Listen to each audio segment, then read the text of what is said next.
I'm gonna be showing you some videos that are, I don't know, I mean, I guess uncomfortable.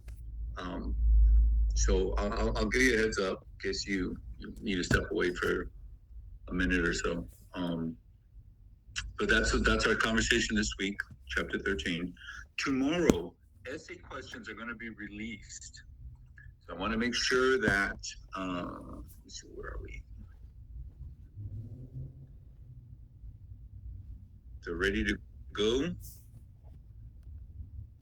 Yeah, you'll have them tomorrow at 8 o'clock.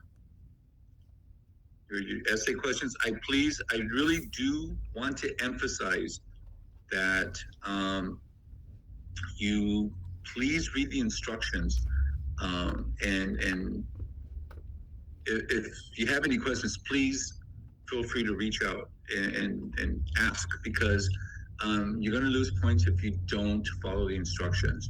And the primary reason that students are going to lose points is because they're not writing out the question first and then answering and then when you answer, you highlight the answer. So please make sure that you do that. Each question has to be separated from.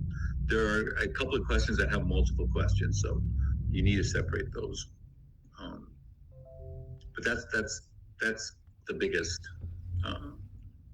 thing with essay questions. Please make sure that you read the instructions. Very, very important. Okay, so Monday the 30th is exam 2. It's going to open up at 8 o'clock, same format as exam 1. And then it's going to close at 11:59. Once you start, you have about 90 minutes to complete 50 questions, multiple choice. And that's pretty much it. Essay questions are also due on Monday the 30th. Next week, the last week of March, I am going to be taking spring break. So it's my turn. Okay, so since Monday we don't meet because of the exam, this only impacts me on Wednesday the 1st. So on Wednesday the 1st, which we'll talk about due process for juveniles, I'm going to record a video. I'll upload it, and then you can watch it anytime throughout the day. And then just take the quiz, like for attendance points, normal stuff. Okay, except we're not meeting as a class at 10 o'clock. You can watch the video anytime you want. We'll come back together on April the 6th. Okay, so in April, we start winding down. We'll take care of the last third of the class. Discussion question 4 opens up the week of the 12th. Written assignment number 2 is on the 25th of April. And then we are on track for the final exam on Monday, May the 11th. Okay. Just a few weeks away. So, and then that's it. We're done. We're finished. Okay. Any questions regarding the calendar, due dates, assignments, future assignments coming up? Anything like that?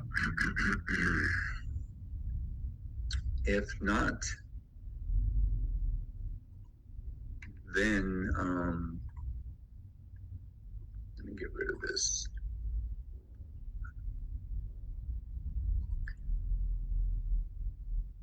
And start with the PowerPoint. Okay.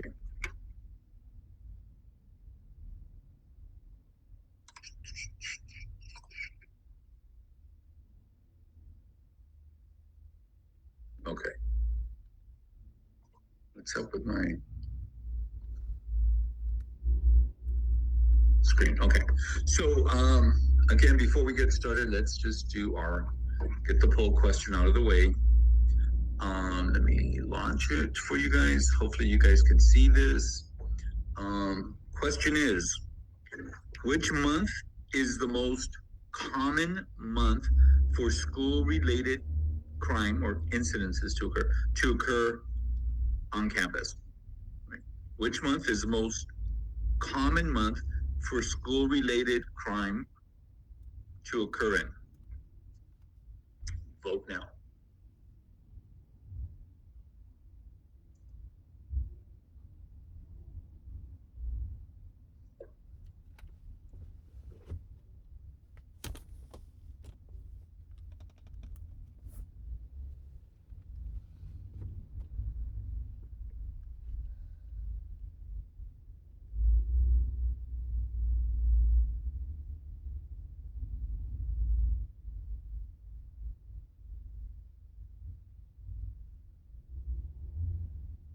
Anyone else?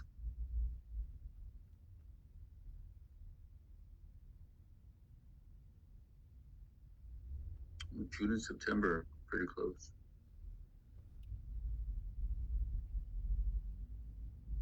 Surprisingly, nobody's moving towards January. Only about 2 of you.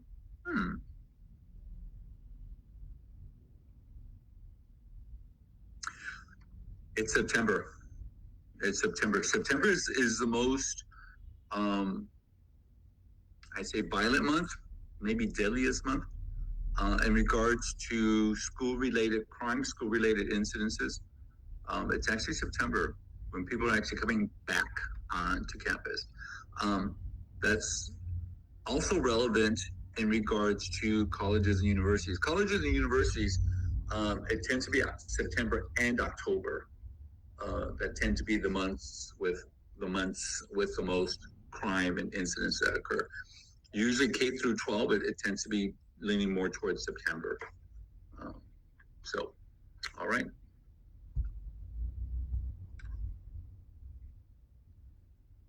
Good.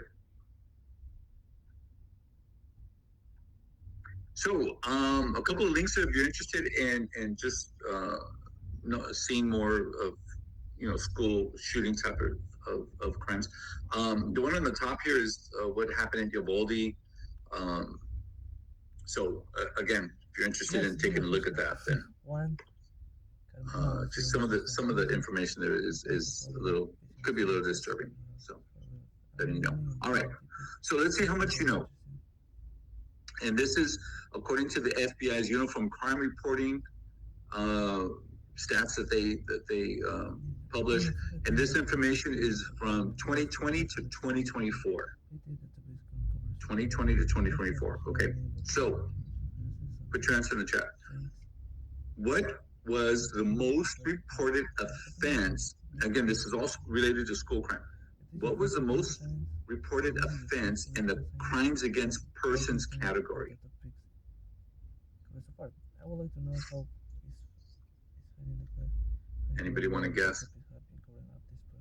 What was the most reported offense in the crimes against persons category? So we have crimes against persons, crimes against property, and crimes against society.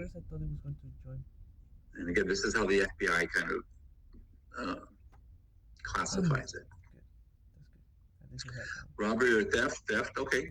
Yeah, all right. Those are good. Good answers. Good guesses. It's actually, well, maybe once you see this, you'll understand why. It's actually assaults. Simple assaults, fist fights, kids getting jumped, but that kind of stuff, right? Assaults actually were the most reported offenses in the crimes against persons category between 2020 and 2024. Now, if I was to ask you, what was the most reported crime in the crimes against property category? That's larceny, theft. So people, and the biggest thing I think if you ask any principal or counselors, phones get stolen like every single day. That's a big thing. The most reported crimes in the crimes against society category are anything related to drugs, narcotic offenses. Okay. What type of weapon was most often involved in a school-related crime? Surprisingly, I have to go back to the first question I asked you about crimes against persons, which is an assault, right? So, again, according to the FBI, when a weapon was involved in the crime, it was most often a personal weapon, which means their hands, their fists, their feet, something like that. That's a personal weapon. Okay. Which makes sense if you look at number one again, the most reported offense against persons was an assault. That makes sense. Okay. The most common month for incidences to occur was September. Yeah. Most victims who were 18 years of age or younger were between 13 and 15. Prime, obviously prime school age, right? Middle school, high school. But that age range between 13 and 15 years old, yeah, they're the ones that are being victimized. Most victims were female. The most reported race of victims was white. Most victims were residents of the jurisdiction where the incident occurred. Makes sense if you go to school in your neighborhood. Many of the victims actually weren't hurt or at least seriously hurt. They only suffered like minor injuries. And they also knew, they were acquainted with the offender. So in regards to relationship status between offender and victim, they tend to know each other. Okay, there's an acquaintance there. Okay. So when looking at known offenders, the age group reported most frequently was between 13 and 15. They were male and they're white. And again, this is all connected to the FBI's reporting. There's some major shootings that have occurred. Obviously, Columbine back in 1999. Columbine High School, the shooting at Columbine High School really changed the way law enforcement responds to mass shootings. Not just at schools, but just at any mass shooting situation. There is and again, you can dig into this as much as you feel comfortable doing this, but there's information that shows that when the shooting first occurred at Columbine, two sheriff's deputies, the first responders, went into the school. They actually made contact with the shooters. There was a shots that were engaged between the two, and then the officers retreated for cover, and then they called for additional units and the SWAT and all that stuff, right? That was a policy in place because we believe that if you engage with the shooter, you're going to antagonize them more, and they were going to start shooting more, the hostages or more people and things like that. Columbine changed that thinking because they realized that the bulk of the people that were killed in Columbine were killed after the shooters made contact with the police.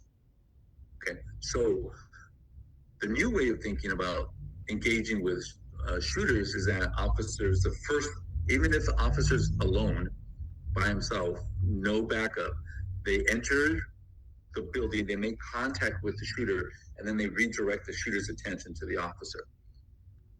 Okay, so they engage with the shooter. Because we now believe that actually buys time for the people, hostages, or the people in the building to somehow get away or, get to safety or things like that. So there's now this idea that we engage the shooter, okay? That practice was called into question in the Stoneman Douglas High School shooting in Florida, where, again, there was a police officer on campus who heard the shots and did not respond to the shooting. He actually retreated and called for backup. And he was actually, again, you can look this up. He was actually arrested and he was charged. And I think he won the case. I don't think he was convicted of anything. I'll have to go and back and find out what ended up happening to that officer in the Douglas high school shooting.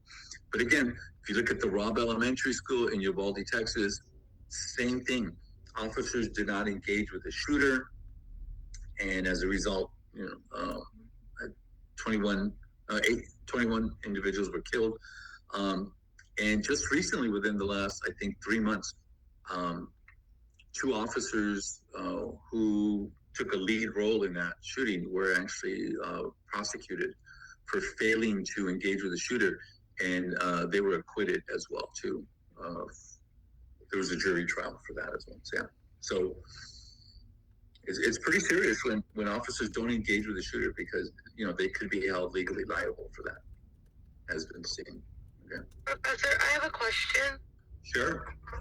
If officers not failing to engage with the shooter, is that a law or no?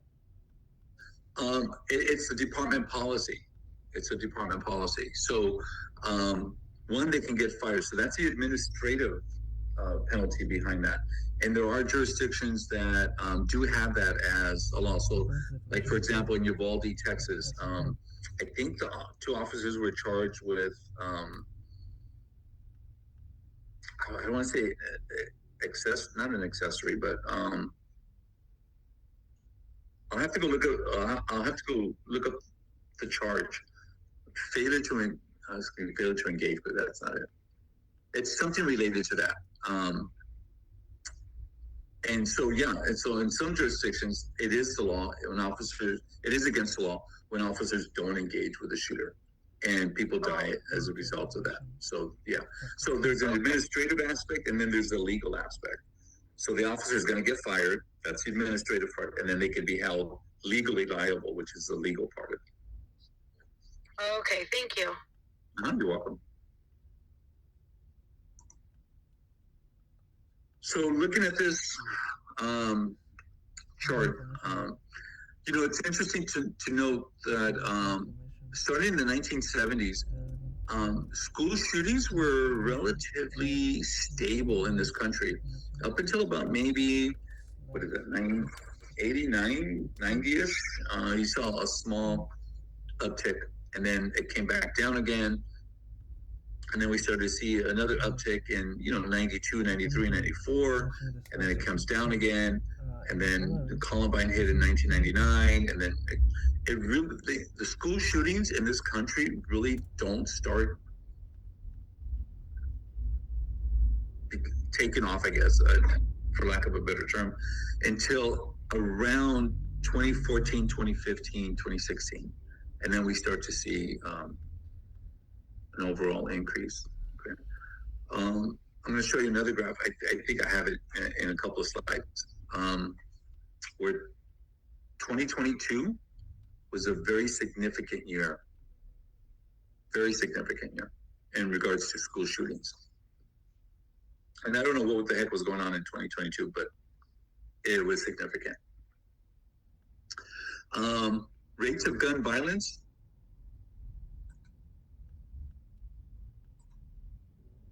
Rates of gun violence at schools across this country reached an all-time high in 2023 with 349 incidences in total. Okay. And so when the FBI, we were trying to find some understanding of that. We were looking at official stats. Again, the FBI published a special report that was called Crimes in Schools. You can find it online. And their information showed that roughly 1.3 million criminal incidences occurred at schools between 2020 and 2024. 1.3 million. Okay. And again, it covered the 2020 to 2024 school years. It also showed that, again, within those 5 years, about 1.5 million victims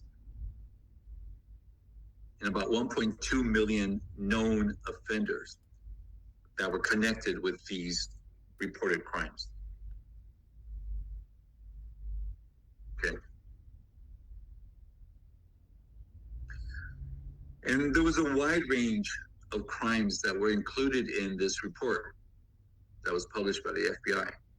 And I'll give you a real quick rundown. 540,000 assaults, number one, right? 46,000 sex offenses,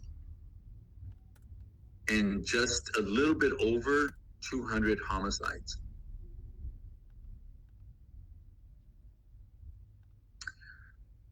There is some info. I'll show you the link, the website in a second. There is information and that is, again, readily available to anybody, that shows that the vast majority of school-related crimes, especially homicides, so students are being killed on campus, isn't reported by the mainstream media. And the reason behind that is because it's usually one person against another person. So one perpetrator, one victim. When student shoots another student, basically, right? It's not reported. We don't hear about it. But it happens quite often on our school campuses. Fortunately, though, of these 1.3 million criminal incidences that occurred, the vast majority of the victims either weren't hurt or suffered only minor injuries. It isn't really anything serious, typically serious. Okay. So, obviously the question, and then a lot of parents obviously are going to ask this question, right? Is school crime on the rise? Is school crime on the rise? And the best answer that I think anybody can give you is it depends. It depends on the stats that you're looking at. Okay, it's difficult to say whether school crime is increasing nationwide. And one of the reasons is because law enforcement agencies aren't required to report that kind of information to the FBI. Okay. I think they're getting better at it, though. I think in the last 4 or 5 years, I think the number of police departments that do share that information with FBI is going up. It's actually increased by about 50%, from 6,000 to about 9,000. But they're not required to do that. Okay. And then here's another problem. How do you define school-related crime? Here in California, we consider school-related crime to be any crime that occurs on a school campus, right? That's a duh. And anytime that a student leaves their house to go to school or leaves campus to return home, that's also considered school-related crime. Okay, so that time period before school and that time period after school, when they leave campus and they're going home or in the morning, but they're victimized. So that's school-related crime in California. Not all states have that definition. So when you're looking at how jurisdictions are reporting crime to the FBI, not everybody's on the same page when it comes to what really defines school-related crime. Okay. So that's an issue. That is definitely an issue. So you're not going to get necessarily accurate information. Okay. So again, this chart shows you, I think, basically what I told you a little while ago. Assaults, overwhelmingly an issue on school campus. Okay. Actually, what I'm going to do for you folks, I'm going to actually paint a picture for you as to how we can reduce school-related crime based on the information that's provided by the FBI. And if you are a future school administrator, if you want to be a principal, or I don't know why you don't want to do that in K through 12, but anyway, that's wonderful. If you want to do that, it's great. But I'm going to actually show you what you can do to help reduce the number of incidents, especially shootings and murders on school campus, because you just follow the information that the FBI gives you. It's real easy. Okay. This is the K through 12 school shooting database. This is from 1966 to 2025. And again, I just want to make reference. If you go back to the mid-60s, 1966, 67, school shootings in this country were pretty much steady. We didn't really see I don't want to say that it wasn't a major issue in the country. I'm just saying that it really wasn't talked a lot about, and it wasn't really just mentioned a lot, especially in the media. But again, that really changed a lot going into the 90s, into the 2000s. And if you look at, I know it's going to be hard to see, but 2023, I said 2022, it's 2023. 2023 was actually the largest reported school shootings in this country ever. And again, I don't know what was going on in 23, why that's the case. I'd have to digest some of that information, but it was relevant. It was huge. It was huge. It was huge.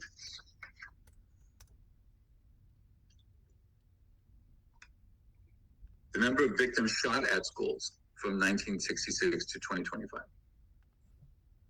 Okay. Again, early part, pretty steady to some degree, right? And then the 90s, 2000s, it really changed all that. 2022, and then 2024.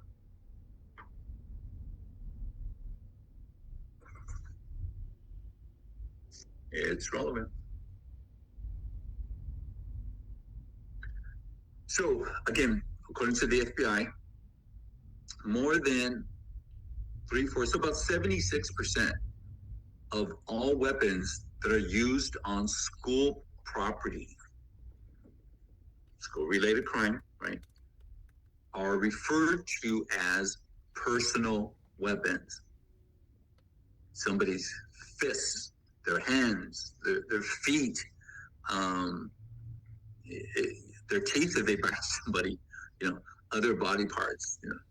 Again, these are referred to as personal weapons. About 6.2% are knives or some other cutting instrument, most likely knives. About 6.2%. And surprisingly, about a little bit less than 4%, 3.9 something, guns. Guns of any type, about 4%. And then, of course, within that category of guns, it's really handguns. Handguns, obviously, they're easy to hide, right? But again, I just want to make reference to this because, it's mentioned by the FBI that the vast majority of school crimes result in no serious injuries. Excuse me. No serious injuries. Okay.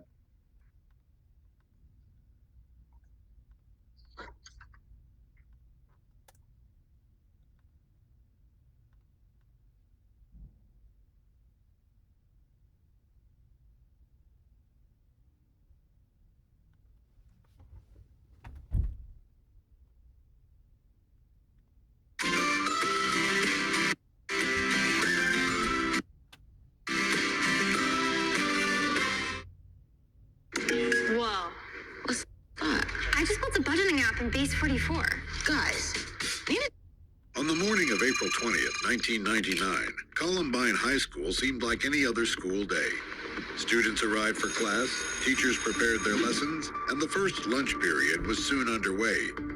But two students had something far more sinister planned. 18-year-old Eric Harris and 17-year-old Dylan Klebold entered the school grounds with heavy black trench coats concealing an arsenal of weapons and homemade bombs. These two young men were students at Columbine themselves, though few understood.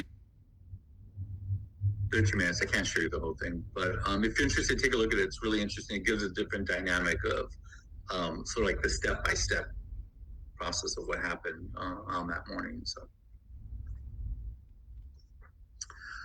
in case you don't know, homicide is the second leading cause of death for young people between the ages of 5 to 18 years. Homicide, second leading cause of death. Fortunately, I mean, I don't know, maybe that's not even the right word, but less than 2% of these homicides occur on school grounds or on the way to school or from school. Okay. Again, looking at the definitions of school-related crime, here's another angle to that. There are some school districts here in California that say that kind of label this a school-related crime as obviously on school grounds, as I mentioned, coming from home to school, leaving school to home, and then anything that's a school-sponsored event, football games, I don't know, band practice, whatever, right? So anything related to school, they include that in their statistics. Okay, some districts don't do that. So some states don't do that. So again, looking at stats, you have to understand that there's going to be some discrepancies in regards to that. Okay, but less than 2% of these homicides occur on school grounds.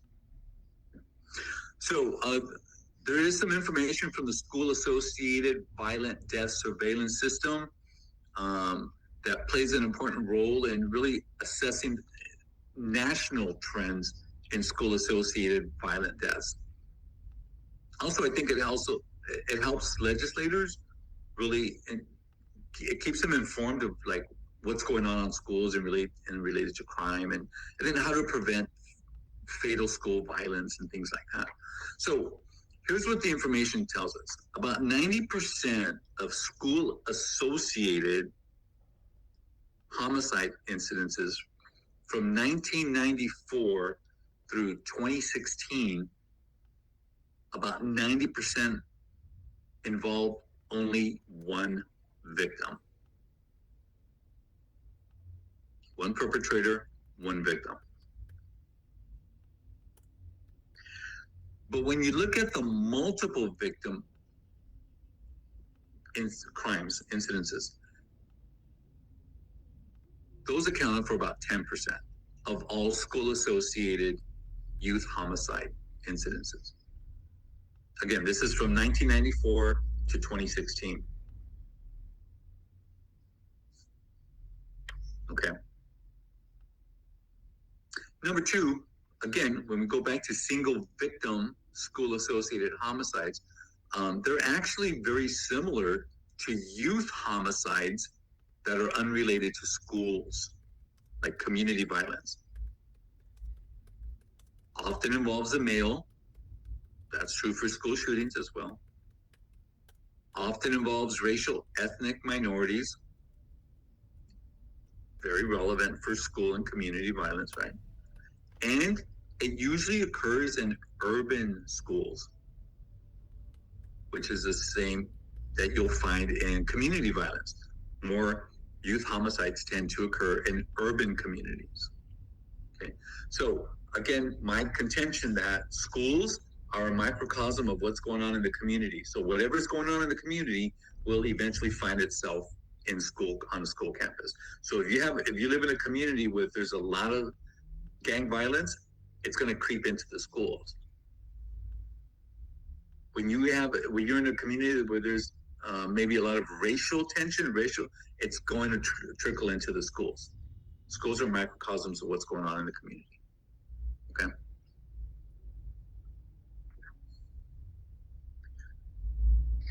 From 1994 to hold on for a second. Okay, from 1994 to 2018, 95% of multiple victim school-associated youth homicides were caused by a firearm-related injury. Guns.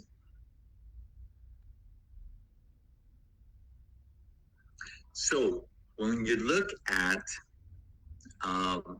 multiple victim,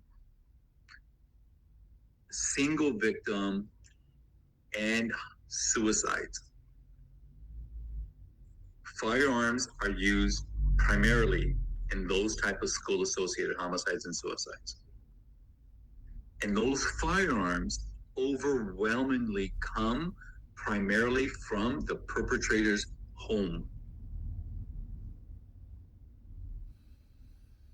They're getting them from home.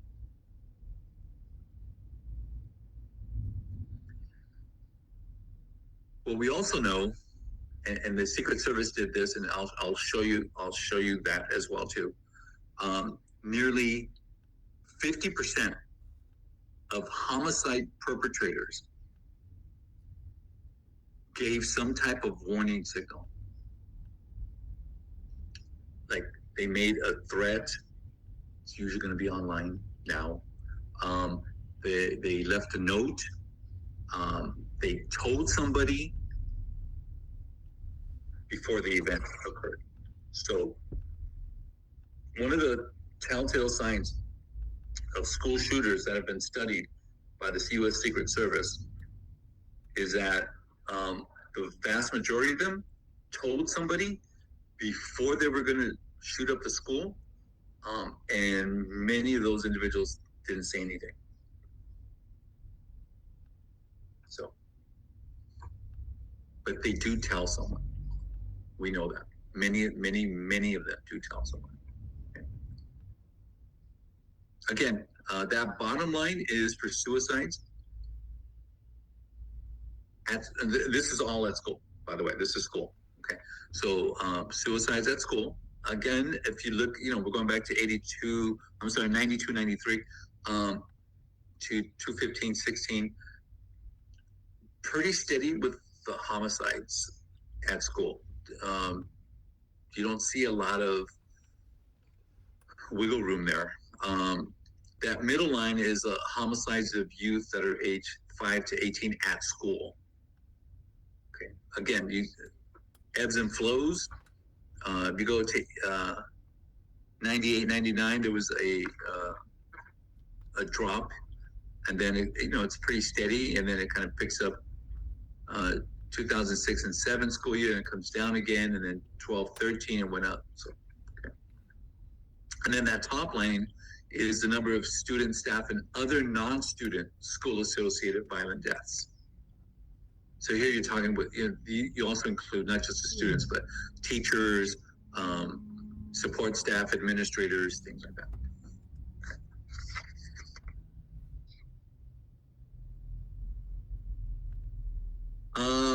What are the situations that bring these shootings onto campus?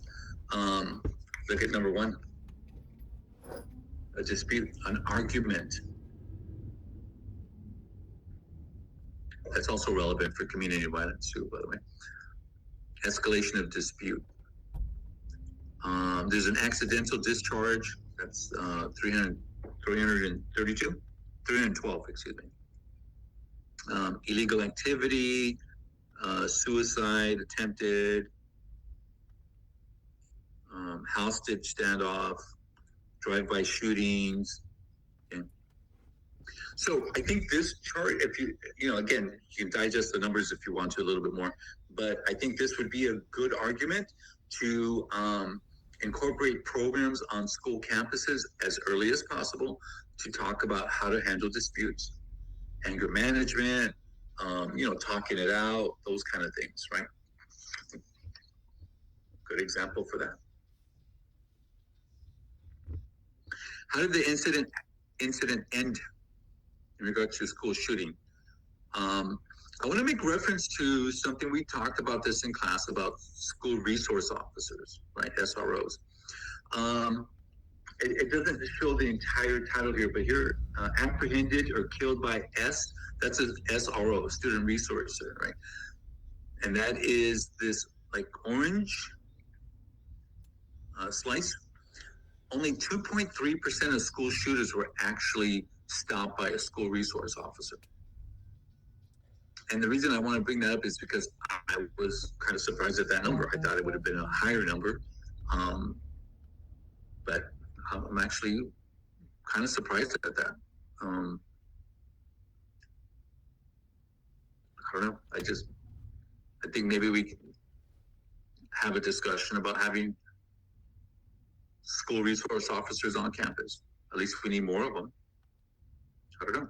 We'll see. Interesting though. Those that fled and escaped, those that fled and they were apprehended, those that were killed by law enforcement. all of those. It gives you information as to how these incidences stopped, ended. Okay, so this is the one that I'm really kind of interested in. I mean, I think they're all interesting. I hope you find them all interesting. But where on school campus are these shootings occurring? And so the number one place is the parking lot. Right? Number two is the front of the school. Okay, that makes sense a little bit. So based on this information that you have, and then I'm going to share about the time. Okay. I think it would make sense if you're looking at trying to, I don't know about stopping it, but at least, combating it, trying to minimize what's going on in school, that you would put somebody in the parking lot. You would either assign a proctor, or, I don't know what they call them now, but a school security person, maybe the school resource officer, I don't know, but put them in the parking lot, have some kind of monitoring system in the parking lot.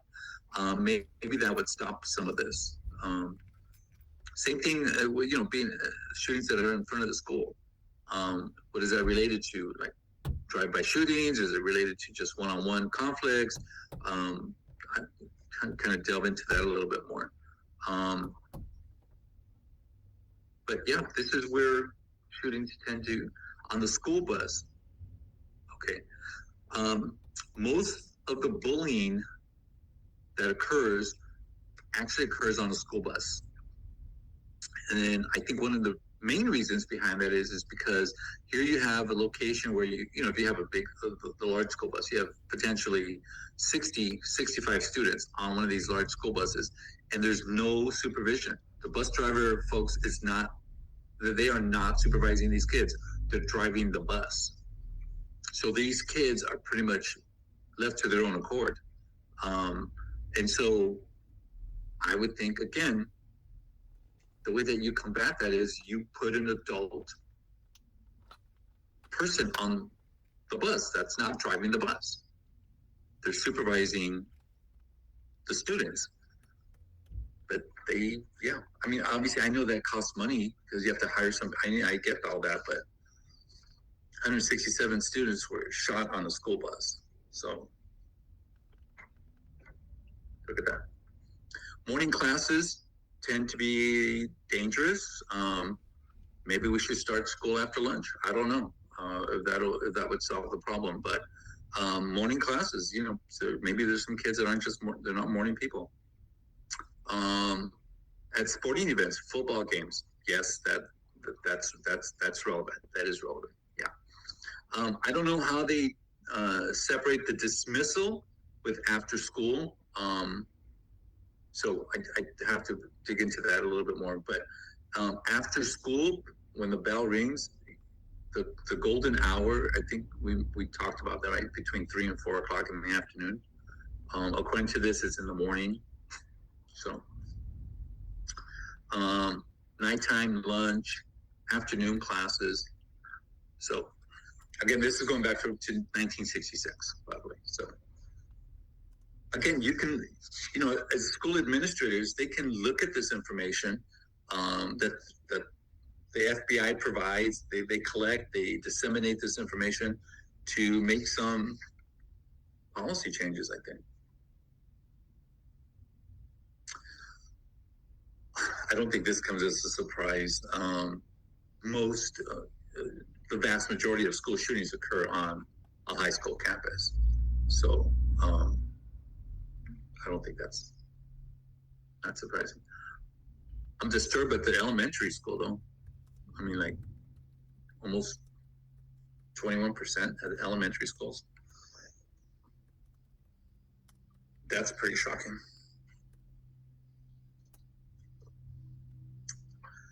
Do you know that about 12 children every day, each day, yesterday, today, tomorrow, and the next day, die from gun violence in this country?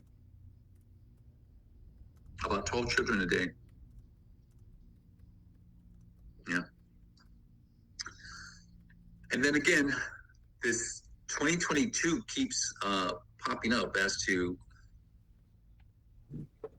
very significant. Website, again, if this is something that you'd like to write about on your next paper, I strongly encourage you to check out this link because this is a really, really great link. It's called Education Week, and they are actually one of, I think, I want to say 5, maybe 4 resources, database resources that are collecting information on school-related crimes, and they do a really good job of collecting this information. And you'd be surprised that all the information that they get.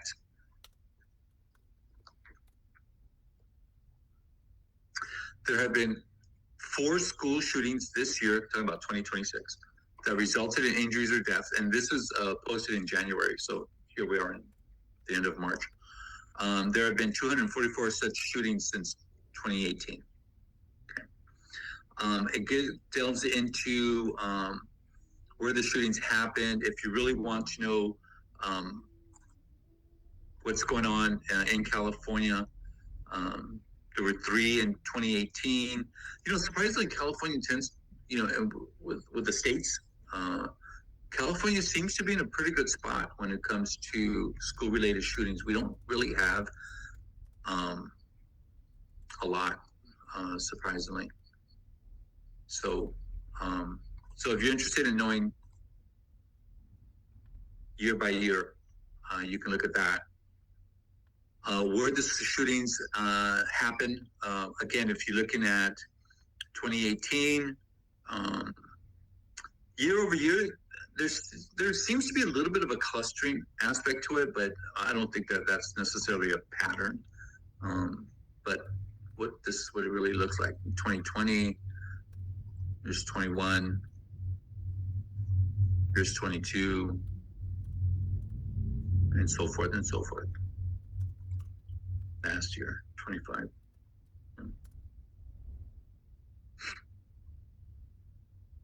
School shootings, again, 2022, what the heck was going on? People injured, list of school shootings. So again, if you're interested in knowing, again, these are, I can almost guarantee you that you have not heard of these school shootings because the media is not reporting these. And these are happening a lot, and mainstream media just doesn't report these. So, I mean, imagine they'd be reporting these every single day. So,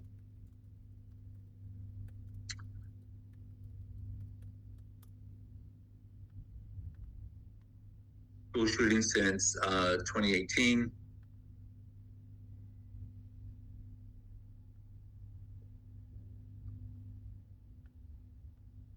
Here's some recent shootings, obviously, and I included Virginia Tech. I was going to actually include some college and university information, but that I would have expanded this. We would have been here over a week talking about this stuff. But there is something that I will mention on my Wednesday discussion about. Let me see if I have it. Yeah, the most dangerous time of the school for college and university as well. I'll talk about that real quick too. But recent violence in our schools has really, I think, dispelled the idea that schools are safe. A lot of people really are fearful. I deal with, I don't deal with them, but I interviewed and I assessed, I did an intake assessment on 2. One was a 14-year-old, one was a 15-year-old kid who has school anxiety. They're fearful. Some, they've been bullied, they've been picked on, and things like that. And they don't want to go to school. They're being transitioned to online schooling because they cannot go to an on-campus school with other students because of the amount of fear that they have that something bad's going to happen to them. Obviously, then their parents are upset and they're concerned and all that stuff. Right? So. This idea that our school's safe for our children, and if there's any like mathematicians in class, look at it from this perspective. You are in school for, K through 12 part of it, right? 13 years, because we have to count kindergarten, maybe pre-K or this TK. I don't know what it's called now, TK or TP or whatever. But anyway, so we're in school many years. Okay.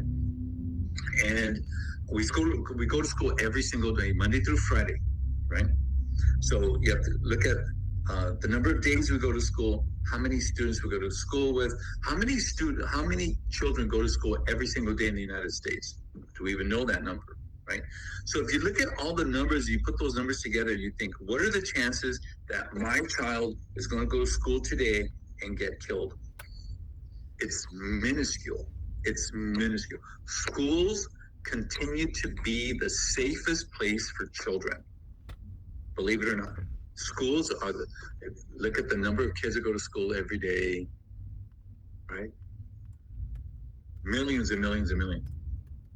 Right? And then look at the number of kids who are actually killed on a school on a daily basis. I don't even think it registers. It's minuscule. Okay. This idea that your children are not safe in school is a myth. It is the safest place, much safer than homes, much safer than the communities. If you look at the stats of kids who are killed in their homes, look at the number of the stats of kids who are killed in the community, on the streets, gang violence, things like that, right? Send your kids to school. Still a safe place. Okay. But on the flip side of all that, I also, let's be real about it too, is that, remember that schools are a collection of young people, and it depends on where they're at in their development, right? So you have the little kids, you have the middle school kids, which is a horrible time for kids, obviously, right? They're growing, their bodies are changing, hormones, all that stuff. And then you have the high schoolers, right? And then you have the young high schools and the older high school kids, right? So it's a collection of young people, and everybody comes to school with their own dynamics and their own issues and, and all these other things, right? So it's a collection of young people. It's a place of growth. There's a sense of rite of passage before jumping into adulthood, right? So for the most part, for the vast majority of them, it's a great time. Kids do really well in school. They like the camaraderie. They like the connection. We're trying to teach them, peer stuff, all that. Okay. But there are some kids that it does become a very stressful environment, full of negativity, full of frustration, full of stress. That can lead to violence. Okay. When I get into the whole dynamics of a profile, and I use that word loosely, the profile of a school shooter that came to us from the U.S. Secret Service, you're going to see an interesting dynamic when it comes to the type of kid who is most at risk of becoming a school shooter. And it's a misnomer to say that there is a profile. There is no such profile for a school shooter. It does not exist. Okay, so I just also want to make that very clear. Okay, so I'm going to stop here. I don't think I need to cover anything else for the quiz. I don't think so. Okay, so I'm going to stop here. Don't forget about the quiz. It opens up at 11:30. And if nothing else, I'll see you guys on Wednesday.